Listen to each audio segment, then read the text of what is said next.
Greetings, Geeslings. Geishan Prime here with my review of One Piece Chapter 902 End Roll, which might have been a blend of, like, Pudding's power, the film roll, and the fact that it's the end roll, as maybe that's something in Japan where they give you, like, a roll at the end of the meal. I don't know. Got a nice parody of Ghostbusters as the cover spread with Sweet Homies kind of acting as the ghost. I love the colors. It was very nice. And even gingerbread straw hats. Very adorable. Uh, Chapter starts off. Pedro's fate is revealed to Sanji.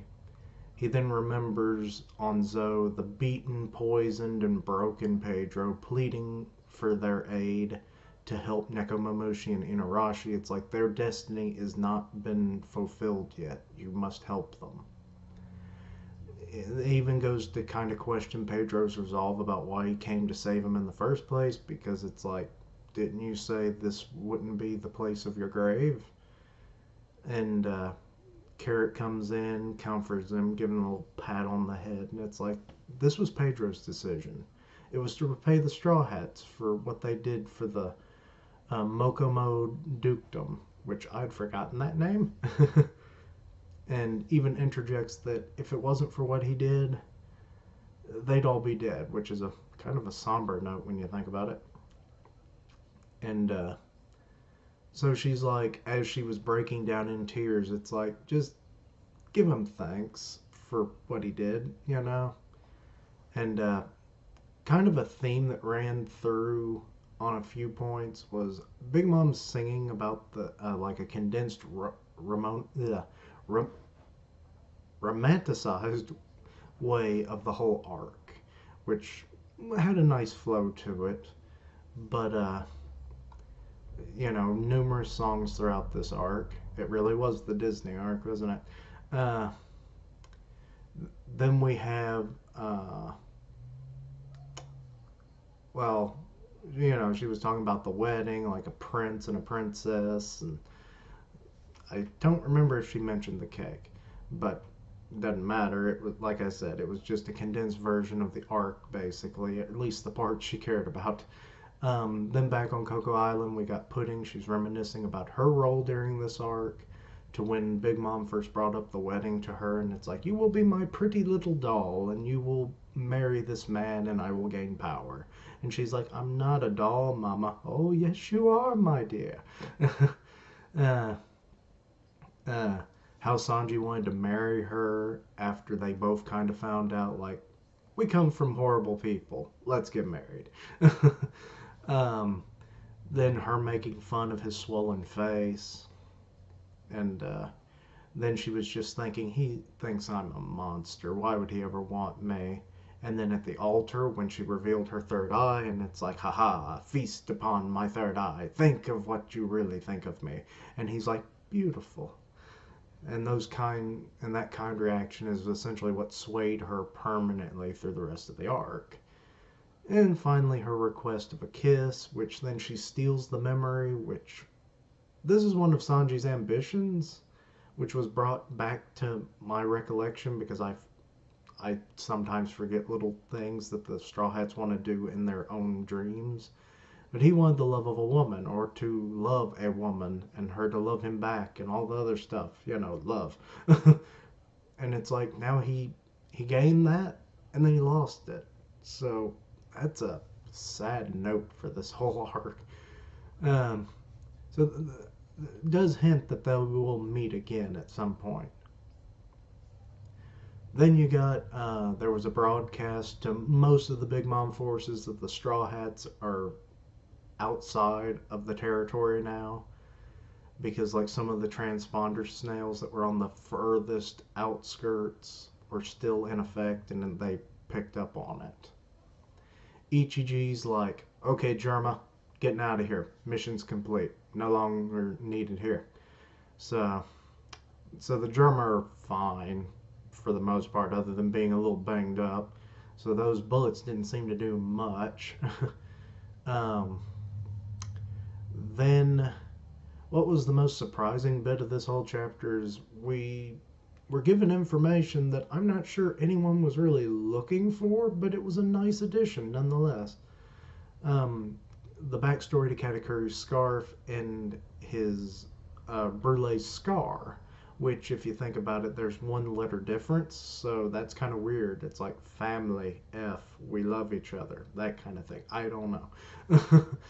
Just a weird thought I had. Uh, but anyway, Brulee's like, I've always known you've been playing the role of a perfect warrior and everything, so it's like, I know your true, self. And he's kind of like, the face he had. And I made the joke, it's like, you've been watching me in the mirrors. Hopefully not in the bathroom. That's not polite. Or some stupid joke I made. But anyway,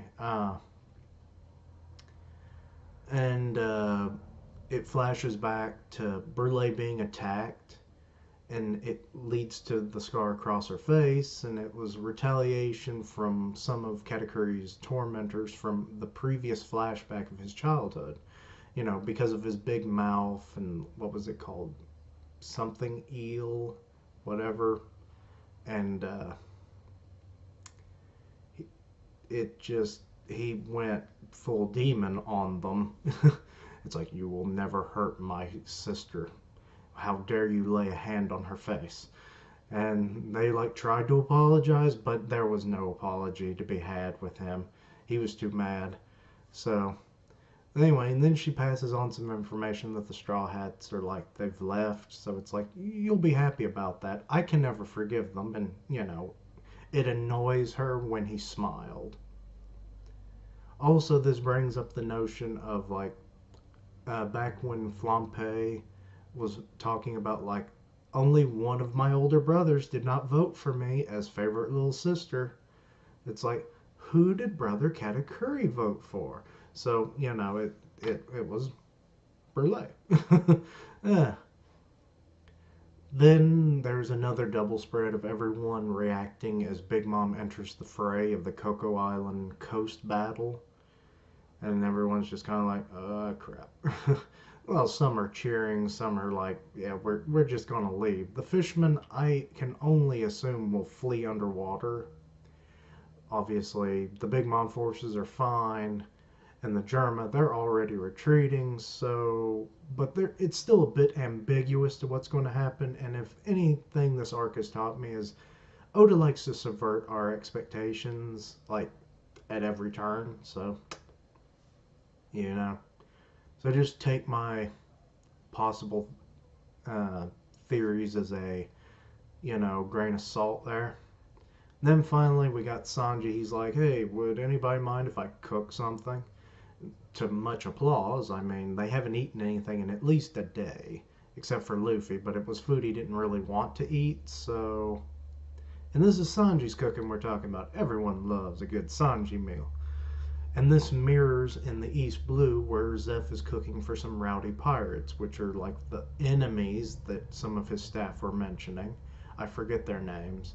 And the pirates don't have names, so I'm talking about his staff. And they're like, these punks are always here. And the two, even though they're from different locations, they're mirroring each other almost perfectly. Zeph and Sanji are like, we will cook for friend or foe alike. And they're even serving the same dish, which I thought was a very nice touch. It was like a shrimp scampi or on a rice dish, I don't know. It looked good though. But anyway, other than that, that's about all I had to really say about the chapter. It was good. There's a bit of unresolved nature to it, but I guess every arc technically has it. So I'm not really, unless I reread the whole arc to find out all the plot points that weren't touched upon, I don't really know what to say. But yeah, that's kind of my review of it and everything. What I thought. Like I said, the Brulee backstory, that was interesting. I would have never thought about there being a real story behind that scar. But so that was my favorite bit. But yeah, so the Straw Hats seem to be getting out of there. And apparently Golden Week is next week, so there won't be any chapters, so that saddens me. But apparently this is the end of the arc, so it doesn't matter. Oda have a break and come back strong, all that. So, but anyway, thank you for watching. Like, comment, and subscribe. Follow me on Twitter, Keishan Prime, and I'll see you next time. Keishlings, roll out.